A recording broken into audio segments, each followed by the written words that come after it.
इस बार बिहार इलेक्शन में मेन मुद्दा क्या रहने वाला है बताइएगा। हमको तो एक ही मुद्दा सुनाई दे रहा है,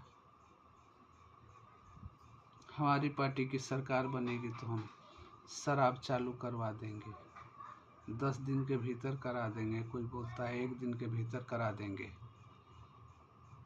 शराब से 20,000 करोड़ से ज़्यादा रुपए का कारोबार होता है, सरकार को फायदा होता है 20,000 करोड़ रुपए का। 3,16,000 करोड़ रुपया 2025-26 का सालाना बजट है बिहार सरकार का।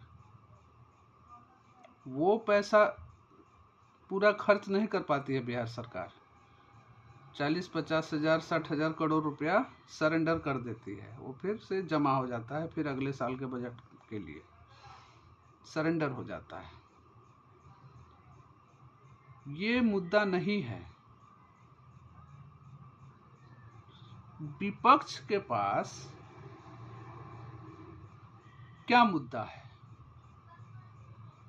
किसी विपक्षी पार्टी, विपक्ष में इतने पार्टी हैं महागठबंधन में, तो लगता है कि 8-10 पार्टी तो है ही है।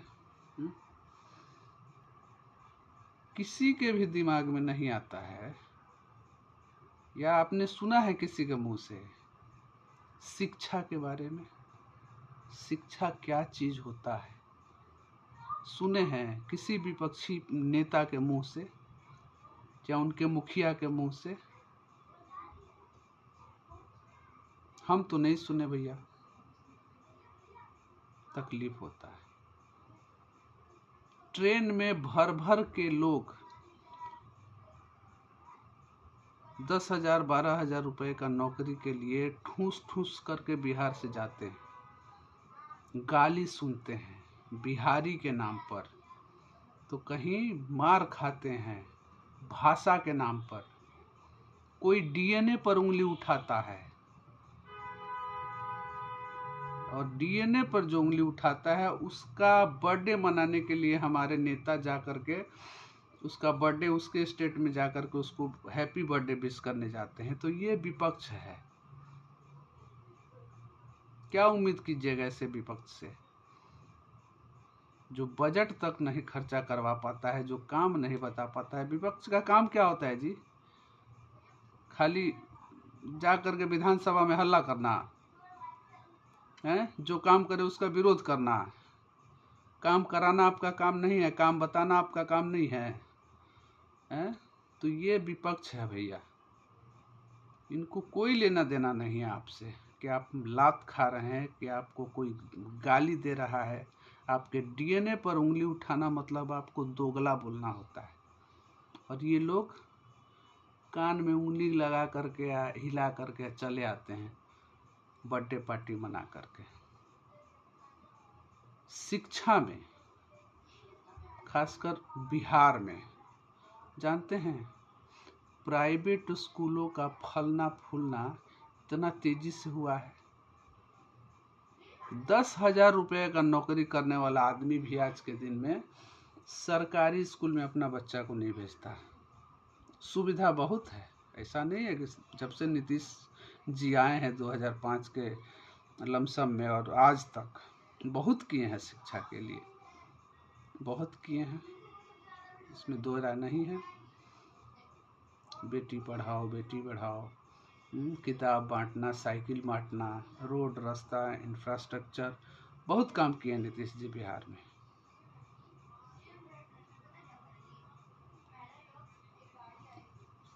लेकिन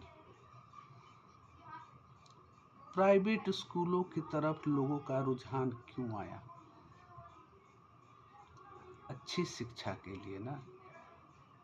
आप वहाँ वो शिक्षा नहीं दे पाते हैं, आपके टीचर लापरवाह हैं, सोते हैं, गोड़ दबवाते हैं, किसी को एप्पल लिखना नहीं आता है। 50 वीडियो है, आप लोग देख सकते हैं यूट्यूब पर।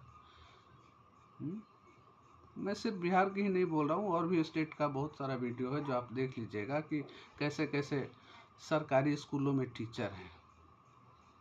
हैं? 10,000 12,000 रुपये का नौकरी करने वाला आदमी आज अपने बच्चों को प्राइवेट में पढ़ाना चाहता है, क्योंकि थोड़ी बढ़िया वहाँ पे शिक्षा मिल जाती है, संतुष्टि होता है लोगों को कि चलो हम एगो पढ़ा रहे हैं, बढ़िया पढ़ा पा रहे हैं। 10,000 12,000 रुपया कमाने वाला, और वो प्राइवेट स्कूल हर साल, किसी प्राइवेट स्कूल का 3,000 से कम का तो समझिए कि फीस नहीं है, चाहे आपका बच्चा दूसरा में हो, तीसरा में हो, क्लास 4 में हो, 5 में हो, 3,000 से ऊपर ही है। किताब के नाम पर, ध्यान दीजिएगा, नोट कर लीजिएगा इस बात को, हर साल आपको 7,000 से 8,000 रुपया किताब के नाम पर, ड्रेस के नाम पर, स्कूलों के तरफ से लिया जाता है, आपको किताब दिया जाता है, कोई डिस्काउंट नहीं है। और आजकल तो कॉपी भी आपको स्कूल से ही लेना है, कोई डिस्काउंट नहीं, बिना डिस्काउंट का आपको किताब कॉपी सब स्कूल से लेना है, समझ लीजिए। आज का जो नोटबुक है, ब्रांडेड नोटबुक, जो जिसको कॉपी हम लोग पहले बोलते थे, आज नोटबुक है, ठीक है।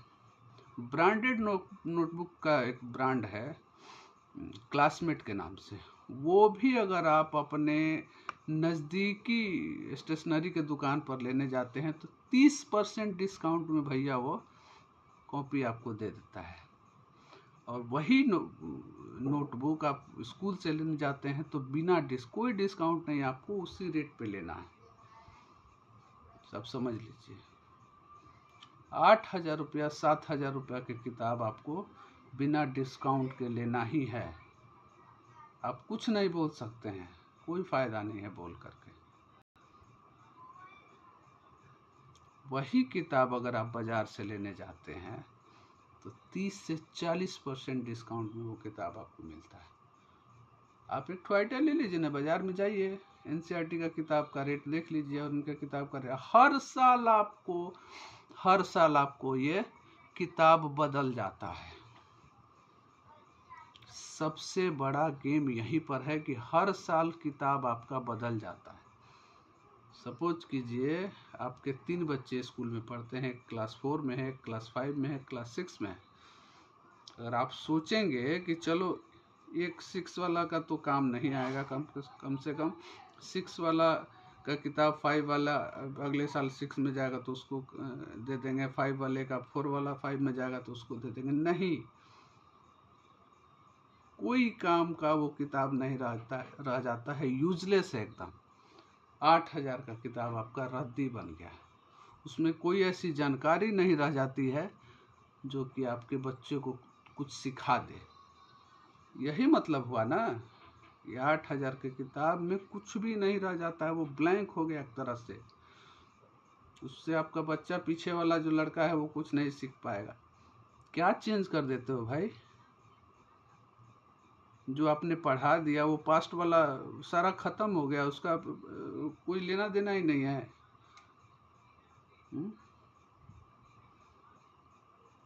30% अगर आपको डिस्काउंट मिलता है बाजार से तो आप अंदाजा लगाइए कि 7,000 का रखिए ना जी, 7,000 का अगर किताब है, अगर 30% तो 2,100 रुपया आपका एक बच्चा पे बचता है।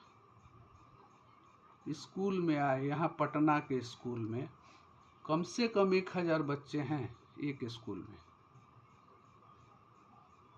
अगर 1,000 बच्चे हैं और 2,100 रुपये एक बच्चा से वो कमा रहा है एक्स्ट्रा, तो समझ लीजिए कि 21 लाख रुपया तो आपका वो खाली किताब से कमा लेगा। ड्रेस अलग है, टाई बेल्ट सब कुछ उसी से लेना है। तो इसको बोलते हैं काला बाजारी, लूट, पॉकेटमारी। ये पॉकेटमारी है, ये उस आदमी के पॉकेट से पैसा निकाला जा रहा है, जो 10,000 रुपया कमाते हुए भी अपने बच्चों को अच्छी शिक्षा देना चाहता है। इस पर किसी पक्ष या विपक्ष का ध्यान नहीं है, और ध्यान है भी तो देना नहीं चाहता है। क्यों? ये सवाल आप अपने प्रतिनिधि से पूछिएगा जो आपके यहाँ वोट मांगने आता है। क्या इसका जवाब है तुम्हारे पास? इसको बंद करा पाओगे? हैं? अगर नहीं करा पाओगे तो मत आना वोट मांगने, और भगाइएगा उसको। धन्यवाद।